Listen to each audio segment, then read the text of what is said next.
नहमदुहु व नुसल्ली अला रसूलिहिल करीम अम्मा बाद फ़ाऊज़ु बिल्लाहि मिनश्शैतानिर्रजीम बिस्मिल्लाहिर्रहमानिर्रहीम। मेरे तमाम देखने वालों को मेरी तरफ़ से अस्सलामु अलैकुम व रहमतुल्लाहि व बरकातुहू। उम्मीद है आप सब खैरियत से होंगे।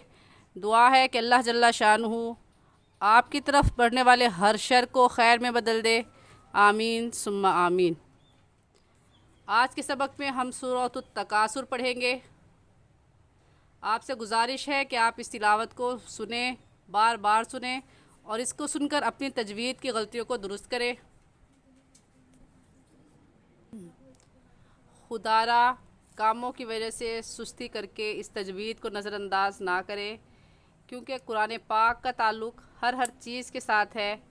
कुरान पाक नमाज में पढ़ा जाता है, दुरुस्त होगा। दुरुस्त कुरान पाक पढ़ेंगी तो आपकी नमाज दुरुस्त होगी। कुरान पाक आप कोई वजीफ़ा कर रही हैं, आप तस्बीह कर रही हैं, तो वो वजीफ़ा और तस्बीह में सही अल्फाज कुरान के पढ़ेंगी तो वो वजीफ़ा भी कबूल होगा, वरना दुरुस्त नहीं होगा। आप अल्लाह से अपनी परेशानी की या किसी भी ज़रूरत की दुआ कर रही हैं तो वो दुआ आपके हक़ में उल्टी बद्दुआ बन जाएगी, अल्फाज की सही अदा ना करने की वजह से। तो इसमें सुस्ती ना करें, क्योंकि मसरूफ़ियात तो ऐसी हैं कि ज़िंदगी ख़त्म हो जाएगी, मसरूफ़ियात ख़त्म नहीं होंगी, मरने के बाद ही ख़त्म होंगी।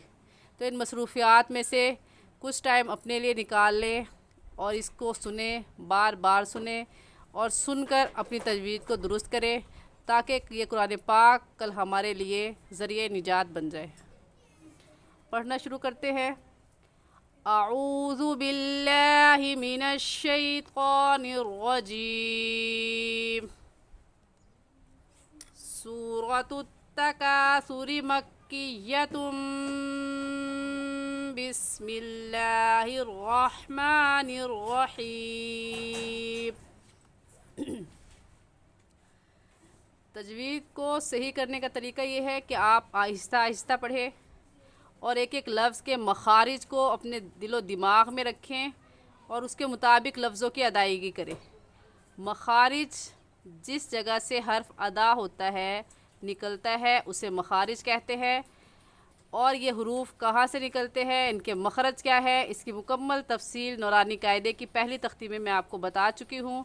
जानने के लिए आप वो पहली तख्ती देख सकते हैं। तो मखारिज का ख़याल रख कर पढ़े, आहिस्ता आहिस्ता पढ़े, तो आपकी तजवीद इंशाअल्लाह बेहतर से बेहतरीन की तरफ चली जाएगी।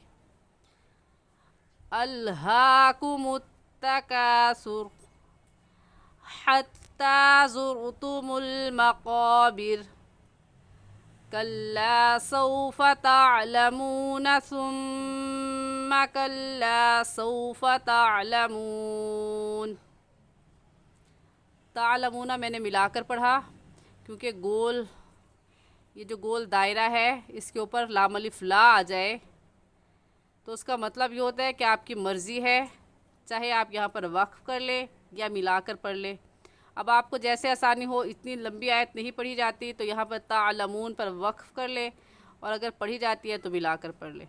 दोनों तरह पढ़ना दुरुस्त है। और यहाँ पर दूसरे तालमून पर क़ा की अलामत है, ये वक्फ़े मुतलक की अलामत है और इसका मतलब है कि यहाँ ठहरना चाहिए, इसलिए मैं यहाँ ठहर गई। कल्ला लौ तअलमून इल्मल यक़ीन लतरवुन्नल जहीम। लतरवुन्न पर हम गुन्ना करेंगे, क्योंकि नून मुशद्दद है और नून मुशद्दद पर हमेशा क्या करते हैं, गुन्ना करते हैं। सुम्मा लतरवुन्नहा ऐनल यक़ीन सुम्मा लतुस्अलुन्न यौमइज़िन अनिन नईम। गुन्ने के जो हमने उसूल, जो रूल्स पढ़े थे, उनमें से दूसरा रूल्स ये था कि मीम मुशद्दद आ जाए। हमें कैसे पता चला कि मीम मुशद्दद है, क्योंकि मीम के ऊपर जो अलामत है, इस 3 दंदाने वाली अलामत को तशदीद कहते हैं, और जिस लफ्ज़ के ऊपर ये तशदीद आ जाए उस लफ्ज़ को मुशद्दद कहते हैं। तो ये मीम मुशद्दद है اور یہ اوپر نون مشدد ہے۔ غنّے کے رولز میں سے دوسرا رول ہم نے یہ پڑھا تھا کہ نون مشدد آ جائے یا میم مشدد آ جائے تو اس پر ہمیشہ غنّہ کرتے ہیں، اور غنّہ ایک الف کی مقدار ناک میں آواز چھپانے کو غنّہ کہتے ہیں۔ اور یہاں لتسألن میں بھی نون مشدد ہے، اس لیے غنّہ کریں گے۔ اور پہلا رولز غنّے کے رول میں سے یہ تھا کہ تنوین کے بعد حروف ہلکی دیکھیں گے جو کہ 6 ہے، حمزہ ہا، عین ہا، غین خا۔ ان میں سے کوئی لفظ آ جائے تو پھر غنّہ نہیں کرتے۔ تو یہاں پر تنوین کے بعد حروف ہلکی میں سے عین آ گیا ہے، اس وجہ سے اس تنوین پر ہم غنّہ نہیں کریں گے، اور ہم ایسے پڑھیں گے یومئذ عن النعیم۔ عن النعیم میں بھی نون مشدد آ گیا ہے، اس لیے اس نون پر بھی ہم کیا کریں گے؟ غنّہ کریں گے۔ مشدد نہ ہو تو پھر غنّہ نہیں کریں گے۔ غنّہ کس صورت میں ہوگا؟ جب کہ نون کیا ہو؟ مشدد ہو۔ امید ہے آپ کو میری بات اچھے سے سمجھ میں آ رہی ہوگی۔ پھر بھی اگر آپ مجھ سے کچھ پوچھنا چاہتے ہیں تو آپ کمنٹ میں پوچھ سکتے ہیں۔ ایک بار پھر سے تلاوت کر لیتے ہیں۔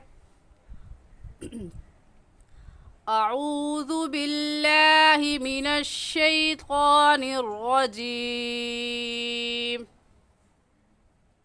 سورۃ التکاثر مکیۃ بسم اللہ الرحمن الرحیم۔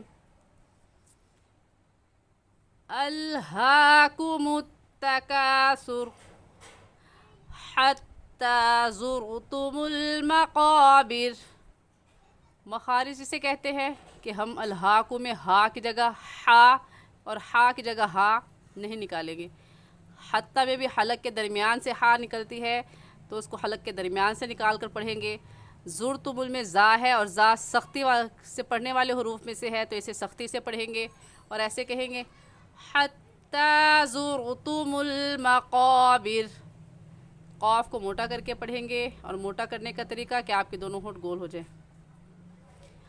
الہاکم التکاثر حتی زرتم المقابر کلا سوف تعلمون ثم کلا سوف تعلمون کلا لو تعلمون علم الیقین لترون الجحیم ثم لترونها عین الیقین ثم لتسألن یومئذ عن النعیم۔